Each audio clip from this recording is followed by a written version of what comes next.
the dawn of the century, African ministers of finance realized the need to set up an institution that could provide legal assistance to African countries.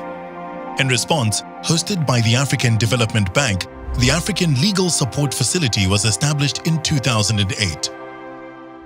Its mission: to provide legal advice and technical assistance in negotiation of complex commercial transactions and creditor litigation, to develop and maintain related knowledge resources and publications, to encourage countries and investors to conclude equitable, bankable, and sustainable agreements that deliver value to African countries while protecting their sovereign rights. At the core of who we are lies compliance with the best international practices in corporate governance.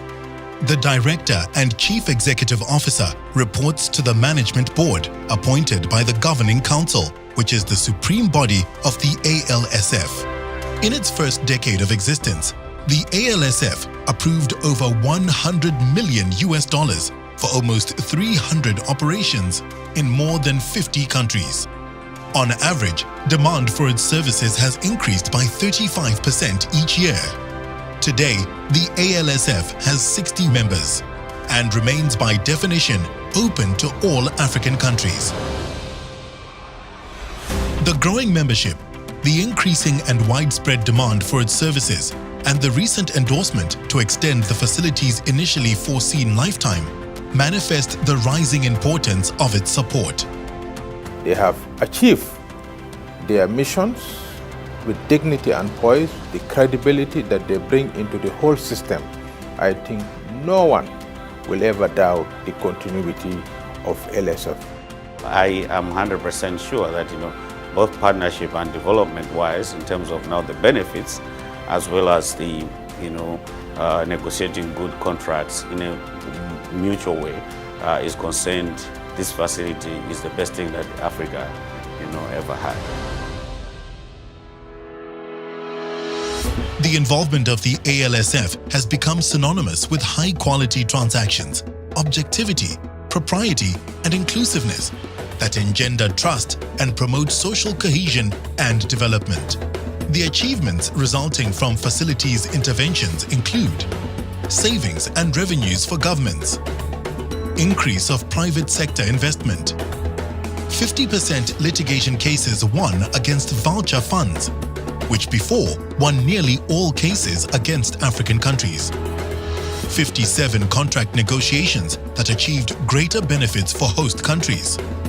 Almost 230,000 direct and indirect jobs created. Over 10,000 African legal professional and government officials trained on negotiation of complex commercial transactions and creditor litigations.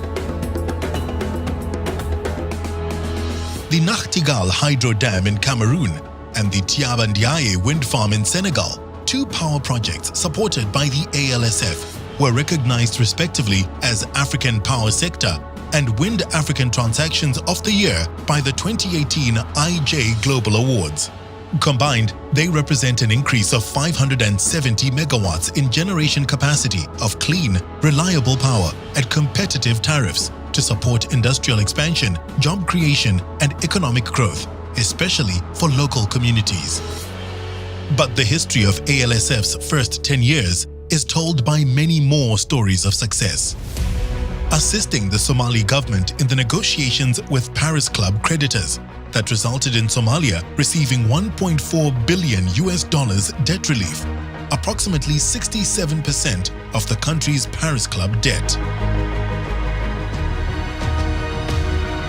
Supporting the government of Uganda to develop an oil refinery project framework agreement, putting an end to a series of inconclusive negotiations and enabling a project built to double the Hoima district facility capacity. Assisting the government of Rwanda to draft and negotiate project development, joint venture and concession agreements for the development of the Bugesera International Airport, positioning Kigali to become a nerve center for business and travel in the sub-region. Nous lançons un appel à ces pays-là pour que ces pays puissent adhérer massivement, ceux qui n'ont pas encore signé, de signer le traité, ceux qui ont signé mais qui n'ont pas encore ratifié, de ratifier ces traités pour bénéficier des avantages et de l'assistance juridique de la facilité. Chez nous, en Afrique, en tout cas, c'est l'outil idéal pour l'instant parce que d'abord, c'est notre. Il faudrait qu'on le s'approprie. You know, I call them the guardian angels.